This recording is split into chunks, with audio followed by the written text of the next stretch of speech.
Shivaya.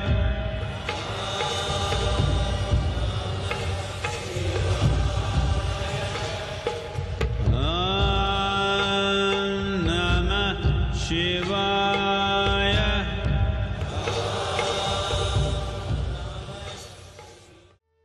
Isha means that which is the source of creation. Kriya means an inward action towards that. Karma means outward action. If you perform action with your body or your mind or your emotion or your physical energies, we call it karma. If you perform an inward action which does not involve any of these, then we call this kriya. So Isha Kriya is an extremely simple process, but a powerful tool to constantly move from untruth to truth. There are more complex and effective processes, but it needs preparation, it needs a certain type of teaching, it needs a lot of training for somebody to teach it.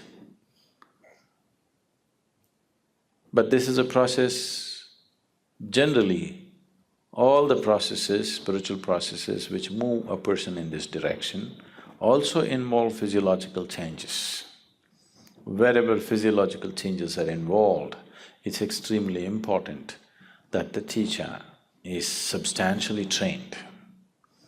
Otherwise, you will start generating the wacky kind of yogas that are going on all over the place, which can cause more damage than well-being. But those aspects, those processes which does not involve any kind of physiological change but brings about a spiritual transformation, which are very few, those can be taught mass. And we can empower almost anybody who at least has a little good intention in his thought and emotion to teach it. That much is there, they can teach.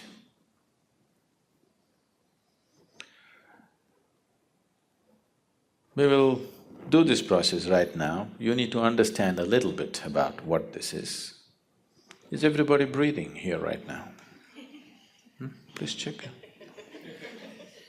Don't take things for granted. It doesn't go on forever, it'll stop someday, you know. Are you breathing right now? You? Please check, don't just take it for granted. Are you really breathing? You're there, okay? This inhalation, exhalation, inhalation, exhalation, inhalation, exhalation. Next inhalation did not happen, you're gone. See how fragile you are.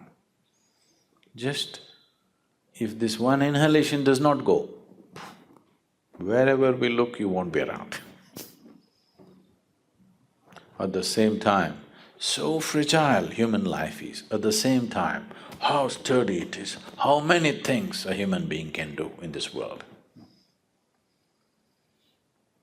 On one level, it seems to be so fragile, just look at it and see. It doesn't come back. Too fragile, isn't it? You're taking it for granted, you're not conscious about it. If you become conscious and watch it, it's a damn fragile life. At the same time, how sturdy it is, how many things it can do. This is the beauty of creation. Everything is tenderly balanced. So tenderly, you cannot disturb it not easily, you know.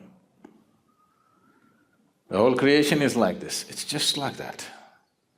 That shows the mastery of the Creator. It is so tenderly balanced, that means, that shows, that manifests the mastery of the Creator. That which creates is of such mastery that it can afford to keep it so tender. So that is the audacity of the Creator. One breath, if you do not inhale, you're gone. But That's the confidence in design that the Creator has.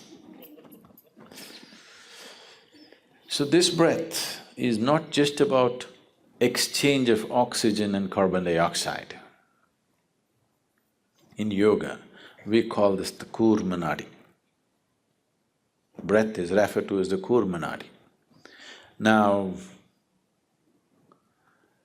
if I ask you to watch your breath, which is the most common thing that people are doing these days, you don't get to watch the breath. You think you're watching the breath, but you're not watching the breath. You're only able to notice the sensations caused by the movement of the air. If one who is sitting next to you touches your hand, you think you know the touch of the other person, but you do not know. You only know the sensations generated within your body. You do not know how the other feels. You only know what kind of sensation happened in your body. Yeah? You understand what I'm saying? So right now, you do not know the breath, you only know the sensations caused by the breath. So when we say Koorma Nadi, we are not talking about the sensations, we are talking about the breath itself. Koorma Nadi is referred to as a string, it's like a string, an unbroken string, it's going on. And this is the string which ties you with this body. If I take away your breath, you and your body will fall apart. What you thought is one will become two, that is the first deception. There are two behaving like one, a deception is on. So if I pull out the breath, you and your body will fall apart. We don't want you to fall apart, but if your consciousness travels with the breath, if your awareness travels with the passage of the breath keenly enough, then you will see, distinctly see, these two are not one. What is you and what is your body will stand apart. What is you and what is your mind will stand apart. If you and your body-mind combination stand away from each other, then suddenly you will find your ability to use your body and your mind goes into a phenomenal scale. If right now, if you have to count from 1 to 10, right, the highest is 10, if that is so, if you're attached or if you're involved with this body, you're less than 1, that's where it is. If these two things come apart, suddenly you can rev it up all the way to 10. Your ability to use the mind and the body is so greatly enhanced that you almost look superhuman for somebody else. But I'm telling you, this is human. This is not about being superhuman. This is about realizing being human is super. Yes, it's not a simple thing to be human.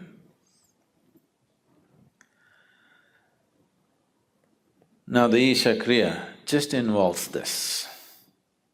Your thought is playing a very important role in your life right now, so let's employ that.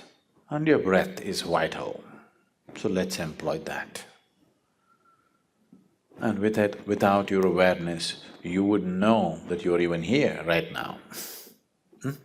If you're not aware, you do not even know whether you're alive or dead, or whether you exist or not. So these three ingredients, your breath, your thought and your awareness, in the right combination, if you use them, you will see slowly a little bit of distance arises between you and your body. Now, you're very distinctly moving from untruth to truth.